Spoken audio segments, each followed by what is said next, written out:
आज के चैप्टर में देखेंगे कि एमसीक्यू कैसे बनता है, difference between future and option. तो what is the key difference between future contract and option contract? ठीक है, तो फ्यूचर, इसका आंसर क्या है? Future contract oblige both party to transact at later date. ठीक है, where option contract give the buyer the right to transact at later date. ठीक है, तो फ्यूचर कॉन्ट्रैक्ट में जो दोनों पार्टीज होती है, चाहे बायर और सेलर, उनके पास ऑब्लिगेशन आज का नहीं होता है, उनके पास ऑब्लिगेशन होता है एक्सपायरी डेट का। ठीक है, ऑप्शन बायर के पास राइट होता है, लेकिन वो कब कब ट्रांजेक्शन करते हैं? एक्सपायरी वाले दिन, लेटर डेट। ठीक है, केवल सेलर देता है प्रीमियम, यानी कि मार्जिन ऑप्शन में, लेकिन बायर देता है क्या? बायर नहीं। नहीं देता। ठीक है, लेकिन फ्यूचर में कौन देता है? दोनों देते हैं हाँ। मार्जिन, इनिशियल मार्जिन, बायर और सेलर दोनों देते हैं। ठीक है, in future contract neither party pay any upfront price for entering the contract. In option contract, ठीक है, ऑप्शन कॉन्ट्रैक्ट केवल बायर अपफ्रंट प्रीमियम प्रीमियम देता है, और सेलर उसको ऑब्टेन करने के लिए क्या देते हैं? मार्जिन प्रोवाइड करते हैं ना, थोड़ी सी हाँ, मार्जिन यस उनको भी यस। लगती है। ठीक है, how do margin require difference between future and option? बताइए, फ्यूचर एंड ऑप्शन में जो मार्जिन है उसकी रिक्वायरमेंट में, how do margin requirement differ between future and option trading? Option में प्रीमियम पेड करता है सर, और फ्यूचर में मार्जिन में काम चलता है। वो ठीक है, लेकिन कौन पेड करता है? ऑफ फ्यूचर में ऑप्शन सेलर पेड करता है। ओके, फ्यूचर में कौन पेड करता है मार्जिन? मार्जिन फ्यूचर में बायर पेड करता है। फ्यूचर में बायर पेड करता है, तो सेलर सेलर क्या करता है फिर फ्यूचर में, फ्यूचर ट्रेड में? फ्यूचर में। फ्यूचर में बायर और सेलर दोनों एंट्री लेते हैं, हाँ। तो दो कौन पेड करता है? वो सेलर ही पेड करेगा ना सर। सोचो सोचो, थोड़ा सा सोचो। नहीं, मैंने सर फ्यूचर देखा भी नहीं कभी, बोले तो फ्यूचर ट्रेड वगैरह मैंने नहीं कभी किया नहीं। वो तो पढ़े तो है ना अपन, हाँ। पढ़े हैं ना, दोनों बायर और सेलर कॉन्ट्रैक्ट में लेते हैं, एंट्री करते हैं फ्यूचर में, तो दोनों मार्जिन पोर्ट इनिशियल मार्जिन देते हैं ना, हाँ। और दोनों का सेटलमेंट होता है। यस। ठीक मार्क टू है, मार्केट। मार्क टू मार्केट में, तो हाँ। दोनों को मार्जिन देना पड़ता है। Yes yes. लेकिन ऑप्शन में, ऑप्शन सेलर केवल मार्जिन पेड करता है। हाँ, ऑप्शन बायर प्रीमियम पेड करता है। ठीक है, ऑप्शन बायर का रिस्क क्या होता है? जो प्रीमियम उसने पेड की। पेड की। बराबर। लेकिन अगर ऐसा ऑप्शन सेलर, अगर आप मार्केट में एंट्री लेते हो, तो आपको मार्जिन देना पड़ेगा। ठीक है, पे ऑफ कैसा रहता है ऑप्शन एंड फ्यूचर के बीच में?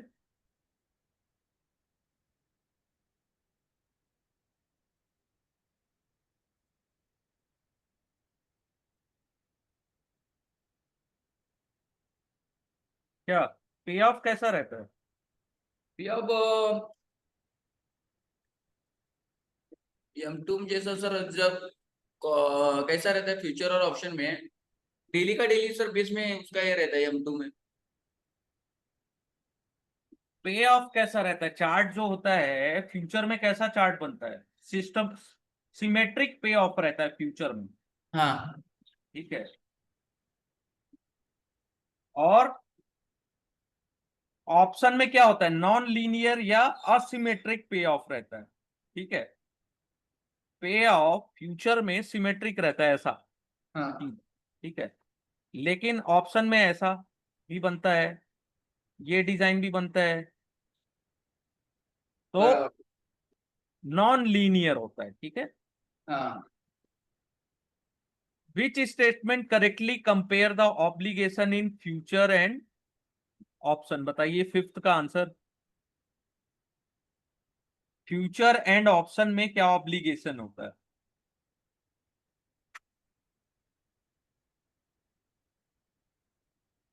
सेटलमेंट रहता है सर दोनों में।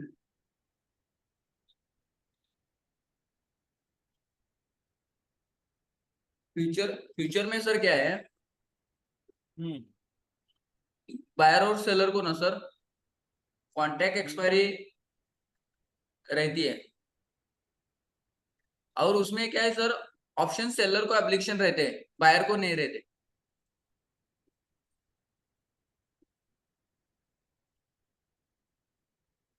ऑब्लिगेशन क्या होता है? फ्यूचर में दोनों को ऑब्लिगेशन होता है, बायर और सेलर दोनों को। हाँ। लेकिन ऑप्शन में केवल सेलर को ऑब्लिगेशन होता है। ठीक है। Yes sir, Ayush sir, good evening. ठीक है। ऑब्लिगेशन किसको होता है? फ्यूचर में दोनों को, बायर और सेलर दोनों को ऑब्लिगेशन है कि अगर आपको डिलीवरी, एक को डिलीवरी देनी पड़ेगी, एक को डिलीवरी लेनी पड़ेगी। लेकिन ओके। ऑप्शन में केवल सेलर के पास ऑब्लिगेशन होता है। ठीक है। फिर what happen if option expire out of the money compare to future contract reaching expiry? अगर कोई option out of the money में एक्सपायर होता है,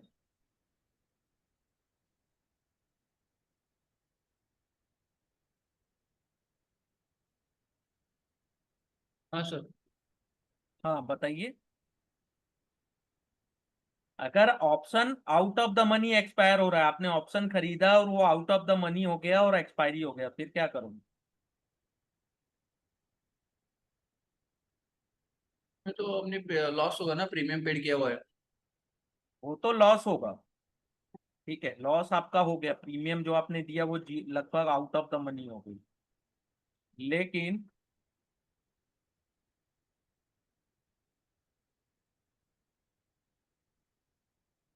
आप क्या एक्शन लोगे एज अ ऑप्शन बायर?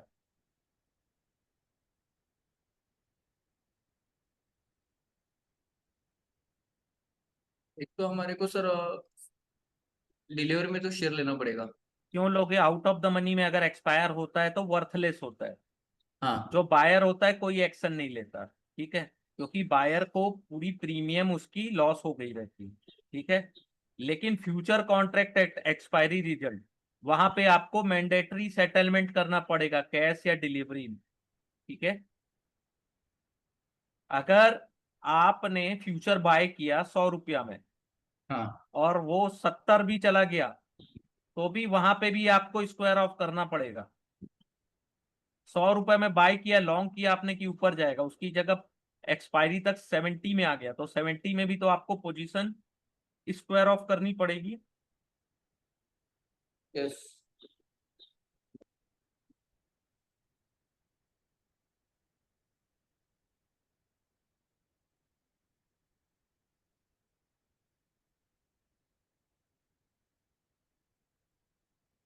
बताइए, सही बोल रहा हूँ? हाँ सर, उसमें जो स्क्वेयर अप करता है तब उसमें 30 रुपए का लॉस हो जाएगा ना बस। लॉस तो 30 का होगा, लेकिन अगर आपने स्क्वायर ऑफ नहीं किया तो आपको तो डिलीवरी देनी पड़ेगी।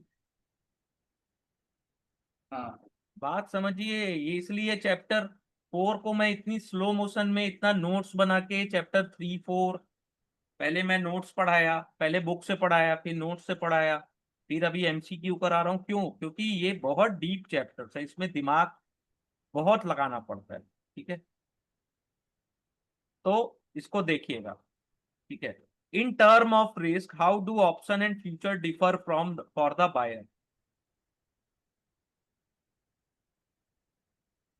मैक्सिमम लॉस क्या होता है ऑप्शन बायर को? लिमिटेड होता है। हाँ। ठीक है। लेकिन फ्यूचर बायर को अनलिमिटेड लॉस और अनलिमिटेड प्रॉफिट दोनों मिलता है। ठीक है। ऐसा बायर अगर आप ऑप्शन को बाय करते हो तो आपको लॉस कितना होगा? Premium paid. लेकिन एज अ बायर आप फ्यूचर को बाय करो तो आपकी लॉस पोटेंशियल कितनी होगी? अनलिमिटेड होगी और प्रॉफिट पोटेंशियल भी आपकी अनलिमिटेड होगी, ठीक है। One of the advantage of buying option क्या है? ऑप्शन को बाय करने का क्या एडवांटेज है इंस्टेड ऑफ फ्यूचर? अगर आप ऑप्शन को बाय करते हैं, खरीदते हैं, तो क्या क्या आपके पास एडवांटेज है? आप फ्यूचर भी तो खरीद सकते थे, लेकिन आपने ऑप्शन क्यों खरीदा? इसमें सर लिमिटेड रिस्क थोड़ा कम रहता है और प्रीमियम कम लगता है, इसलिए लिवरेज। लीवरेज तो है, ठीक है, लेकिन ये सोचो कि आप ऑप्शन बाय कब करते हो? मार्केट ऊपर जाएगा तब। कितना ऊपर? तेजी से बहुत ऊपर जाएगा तब। हाँ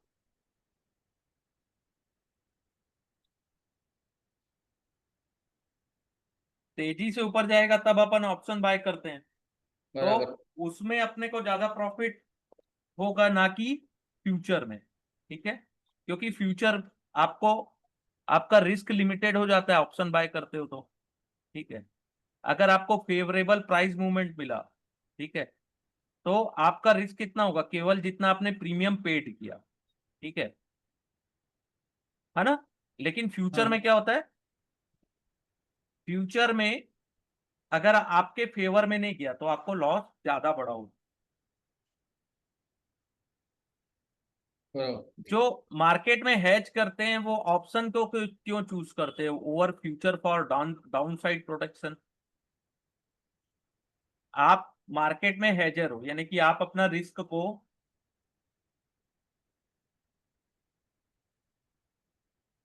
आप अपना रिस्क को बचाने के लिए, रिस्क ज्यादा लॉस से बचने के लिए आप हेजिंग करते हो। तो ऑप्शन को क्यों क्यों क्यों चूज करते हो?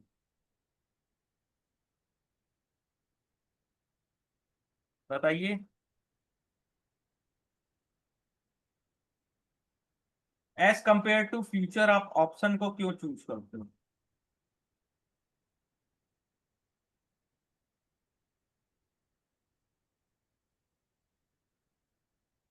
क्योंकि अगर आप डाउन साइड जाने वाला है तो आपने पुट को बाय कर लिया, ठीक है, फॉर प्रोटेक्शन। उससे आपकी पोजीशन हेज हो गई, सिक्योर हो गई, ठीक है। लेकिन अगर मार्केट ऊपर जाता है तो आपको लॉस कितने का होगा? जो भी पुट के लिए आपने प्रीमियम पेड की है वो, ठीक है। लेकिन अगर मार्केट अनलिमिटेड, अच्छा, बहुत तेजी से ऊपर जाता है तो आपको फ्यूचर में भी बड़ा प्रॉफिट होगा, ठीक है, इसलिए। लेकिन सेम चीज अगर आप एक तरफ फ्यूचर को बाय कर लो और फ्यूचर को सेल कर दो, तो आपको आपको तो ब्रेक इवन में ही रह जाओगे ना।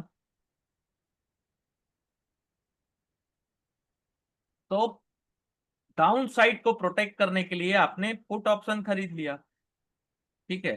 और पुट ऑप्शन मान लो 20 रुपए का, तो उससे आपका डाउन साइड प्रोटेक्ट हो गया, लेकिन आपको प्रॉफिट ऊपर शेयर गया तो 100 रुपया का प्रॉफिट हो गया। तो फिर भी ये 20 रुपए यहां से हटा दो तो भी 80 रुपए के प्रॉफिट में रहोगे आप, ठीक है। डेली प्रॉफिट और लॉस सेटलमेंट किस में होता है? मार्क टू मार्केट डेली, ठीक है, M2M। हाँ लेकिन ऑप्शन बायर को, ऑप्शन में ऐसा नहीं होता, केवल फ्यूचर में ऐसा होता है, ठीक है। ऑप्शन बायर को कोई पेमेंट रिसीवर, कोई डेली सेटलमेंट नहीं होता उसमें, ठीक है। अब price basic and greek, pricing basic, तो डेल्टा क्या होता है वो ऑप्शन?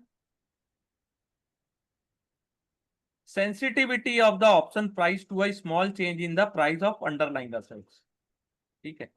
1 रुपए के प्रीमियम के चेंज होने से, यानी कि ऑप्शन का प्रीमियम या आपका अंडरलाइन 1 रुपए चेंज होता है 1 रुपीज के चेंज में, ऑप्शन के प्रीमियम में क्या चेंजेस आते हैं वो डेल्टा से मेजर किया जाता है, ठीक है।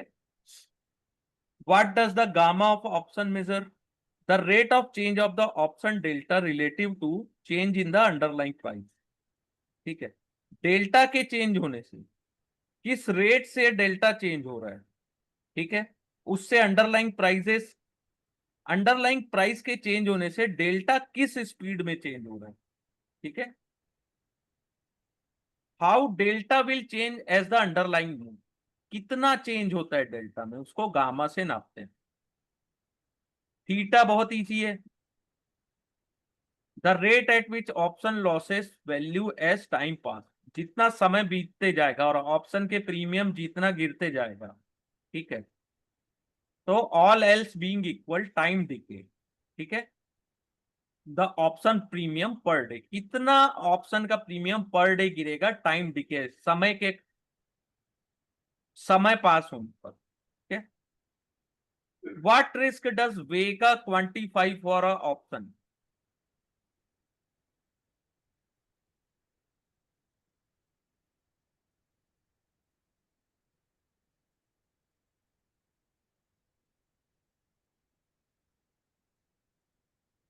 ऑप्शन प्राइस में कितने चेंज होंगे इन वोलेटिलिटी ऑफ अंडरलाइन, कि sensitivity of option price to change in the volatility of underline, ठीक है।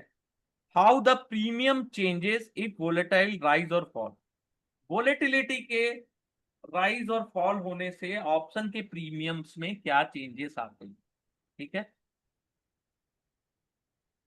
रो से क्या चेंज होता है कि रिस्क फ्री इंटरेस्ट रेट के चेंज होने से ऑप्शन के प्राइसेस में क्या चेंजेस आते हैं, ठीक है। अगर सिक्स्थ क्वेश्चन है, if the price of underlying stock rises significant, ठीक है।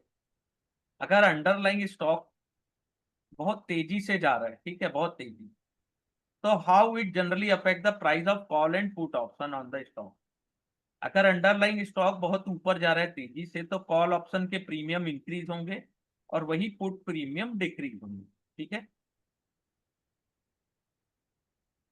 How does a rise in underlying asset volatility generally impact option price, underlying assets में वोलेटिलिटी के राइज होने से क्या होता है, अगर वोलेटिलिटी राइज होती है तो दोनों कॉल और पुट दोनों के प्रीमियम इंक्रीज होते हैं, ठीक है, ये चीज याद रखिए।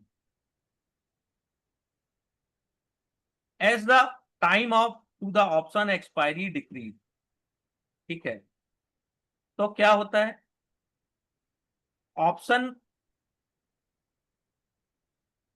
टाइम टू एक्सपायरी, यानी कि आज 30 दिन है एक्सपायरी के लिए, लेकिन आने वाले 10 दिन के बाद 20 दिन बचेगा एक्सपायरी के लिए, तो जितना समय बीतते जाएगा उतना ज्यादा टाइम डीके होगा और ऑप्शन के प्रीमियम गिरते जाएंगे, ठीक है।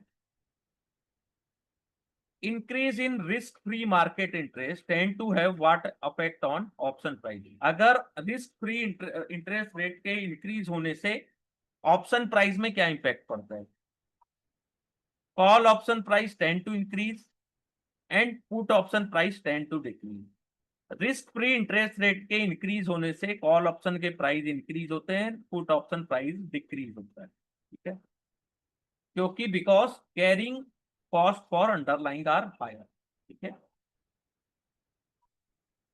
Which of the following is not one of the standard group use to describe option risk sensitivity, तो पहला है बीटा, दूसरा डेल्टा, थीटा और वेगा, तो answer is simple beta, beta तो होता ही नहीं है कहीं ऑप्शन में, या कोई ग्रीक ऐसा नाम से तो होता ही नहीं। Which option price model use a step by step tree approach where the underlying price can move to one or two level at each step, tree tree approach जहां पे आएगा वो होता है बाइनोमियल ऑप्शन प्राइसिंग मॉडल, ठीक है।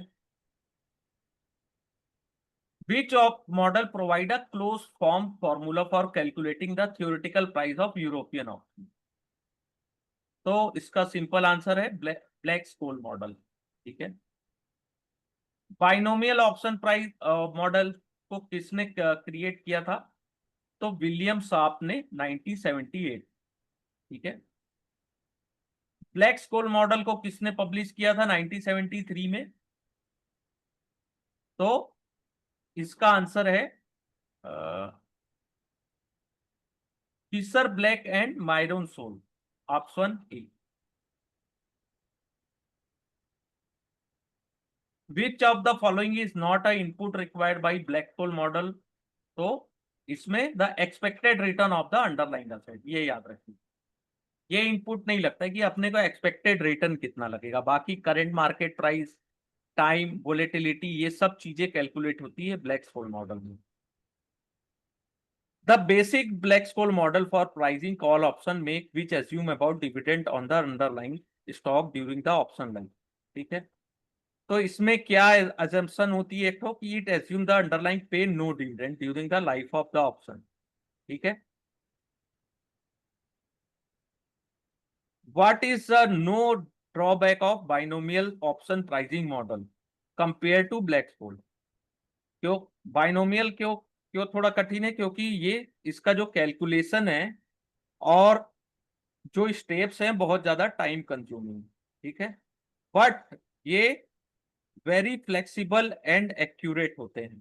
ठीक है, ये याद रखिएगा, भले ही ये कंप्यूटेशन में यानी कि कैलकुलेट करने में बहुत ज्यादा समय लगे और बहुत ज्यादा इंटेंसिव कैलकुलेशन होता है, लेकिन वो बहुत फ्लेक्सिबल और एक्यूरेट होता है। ठीक है,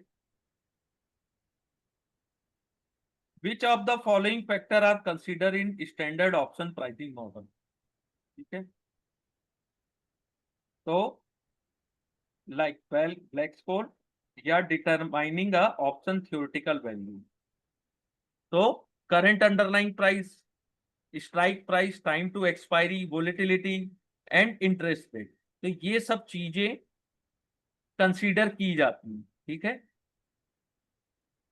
Black-Scholes मॉडल में। ठीक है, in the Black-Scholes formula term ND1 and ND2 appear, what does NX denote in the context? तो NX का मतलब क्या होता है? The value of cumulative distribution function of standard normal distribution at x। ठीक है, इसको याद कर लीजिएगा। One advantage over the Black-Scholes model over the binomial model, Black-Scholes provide a direct analytical formula for option price. ठीक है, making it faster. Direct formula रहता है, फास्टर है, लेकिन बाइनोमियल क्या रहता है? ज्यादा कैलकुलेशन मांगता है, बहुत ज्यादा इसमें स्टेप फॉलो करना होता है। What is the implied volatility of the option? The volatility level that when plugged into the option pricing result in the model theoretical price equaling the option current price। ठीक है, implied volatility क्या है? ऐसा volatility level when plugged into the option price model result in theoretical price equaling the option current market price। ठीक है, if a option has very high implied volatility, इसका क्या मतलब होता है? जब आईवी हाई होता है तो ऑप्शन के प्रीमियम एक्सपेंसिव होते हैं। ठीक है, और ये रिफ्लेक्ट करता है कि मार्केट ज्यादा वोलेटाइल है। ठीक है, what tend to the happen to IV of option as major uncertainty? जब अनसर्टेनिटी या अर्निंग अनाउंसमेंट है, कोर्ट का वर्डिक्ट है, तो उस समय क्या होता है? आईवी राइज हो जाता है। ठीक है, कुछ ज्यादा राइज हो जाता है। ट्रेडर को एंटिसिपेट होता है कि यहाँ पे पोटेंशियल प्राइस मूवमेंट आने वाला है। ठीक है, किस तरफ आने वाला है ये नहीं पता, हाईली अनसर्टेनिटी, ये याद रखें। How does IV differ to HV, यानी कि इंप्लाइड वोलेटिलिटी हिस्टोरिकल वोलेटिलिटी से क्या डिफरेंस? तो IV is derive from current option price. ठीक है, and reflect the market expected future volatility. IV क्या डोनेट करता है? करंट ऑप्शन प्राइस, और रिफ्लेक्ट करता है मार्केट का एक्सपेक्टेड फ्यूचर वोलेटिलिटी। लेकिन हिस्टोरिकल वोलेटिलिटी क्या है? Is the actual volatility observe in the underlying past price movement. तो पास्ट के प्राइस मूवमेंट से कितनी वोलेटिलिटी ऑब्जर्व की गई, ये हिस्टोरिकल वोलेटिलिटी में पता चलता है। Can option IV change over the time? Yes, IV fluctuate as market supply and demand of option change and as expectation about future volatility about. ठीक है. Which of the following statement about IV is false? IV remain constant at given option from issuance to expiry. No, ऐसा नहीं होता. IV is derived from a option market price using a option pricing model. Yes. High IV often means higher option premium. Yes. IV can be different from option with different strikes or expiry to the same underlying. Okay. अगर एक है question यहाँ पे कि stock की historical volatility 20% है but option are trading at IV of 35, इसका क्या मतलब है कि मार्केट में स्टॉक में ज्यादा वोलेटिलिटी है इन फ्यूचर जितनी पास्ट में नहीं थी. ठीक है.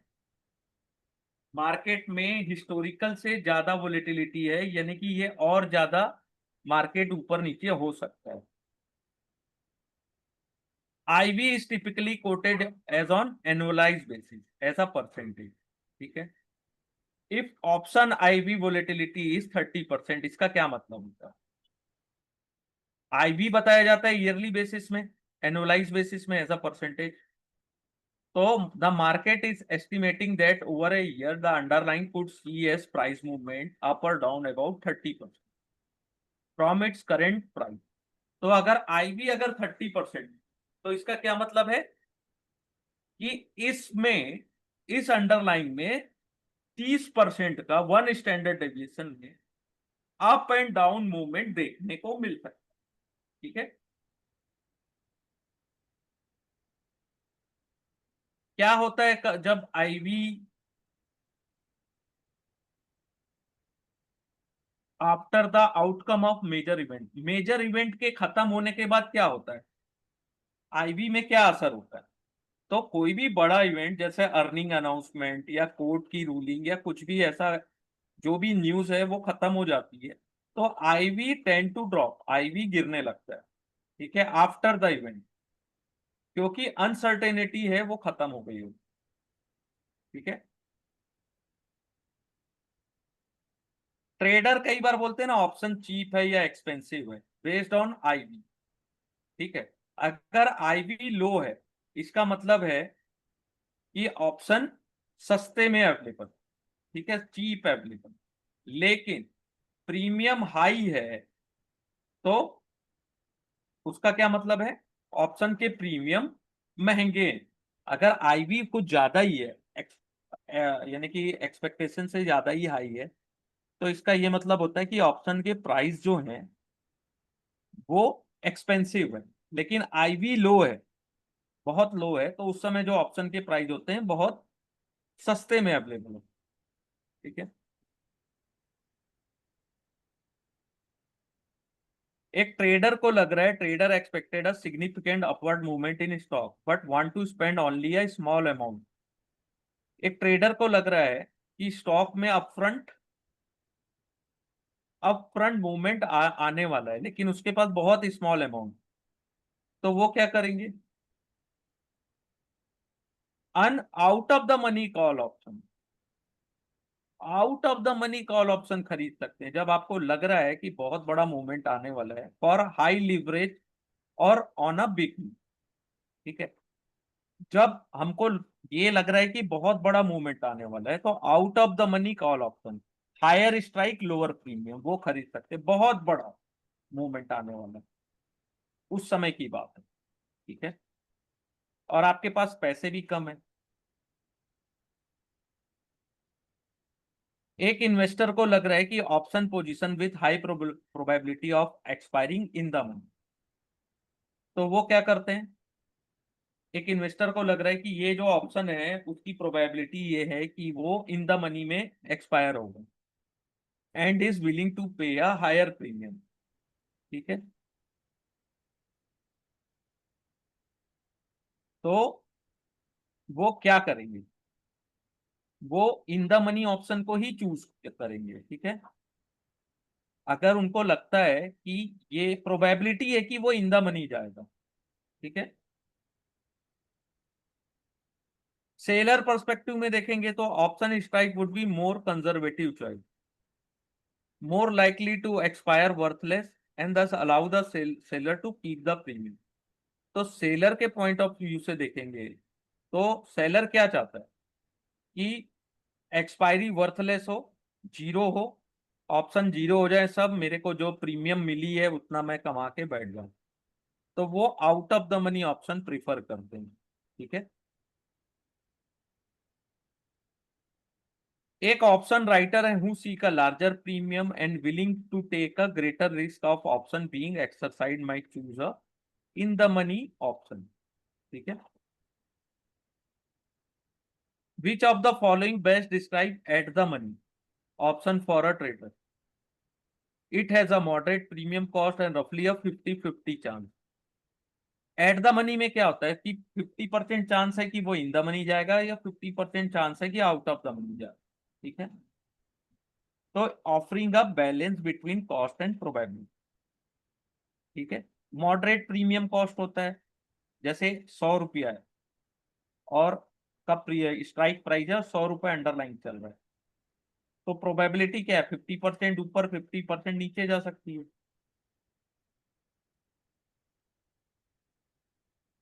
What market outlook would a trader have if they decide to sell a call option? कोई ट्रेडर चाह रहा है कि वो कॉल ऑप्शंस को सेल करे, उसका क्या मतलब है?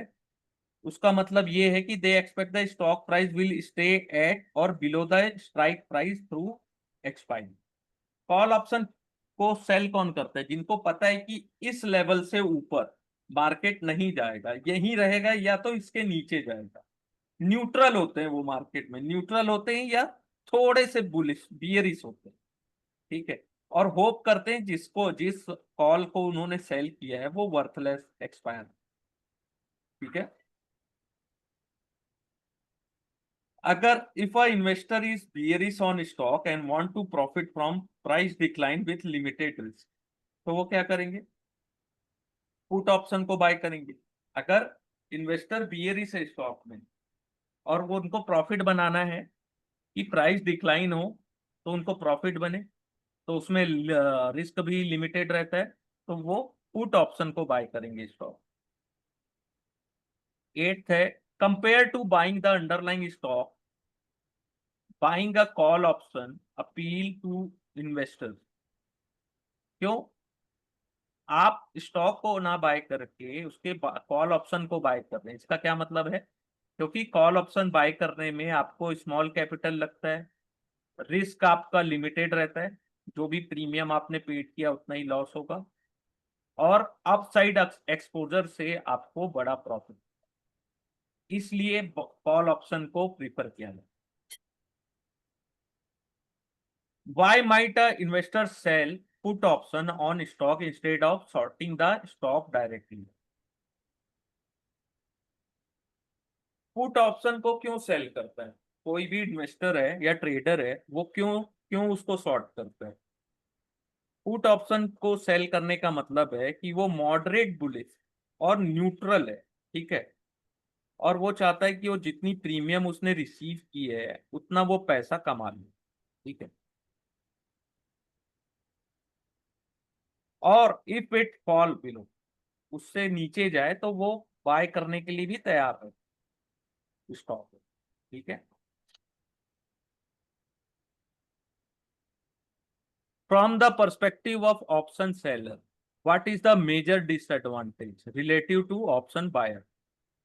तो सेलर को क्या होता है कि लिमिटेड प्रॉफिट और अनलिमिटेड लॉस होता है, चाहे वो कॉल हो, चाहे वो शॉर्ट कॉल हो, चाहे शॉर्ट पुट हो, और उनको प्रीमियम भी मार्जिन भी देनी पड़ती है।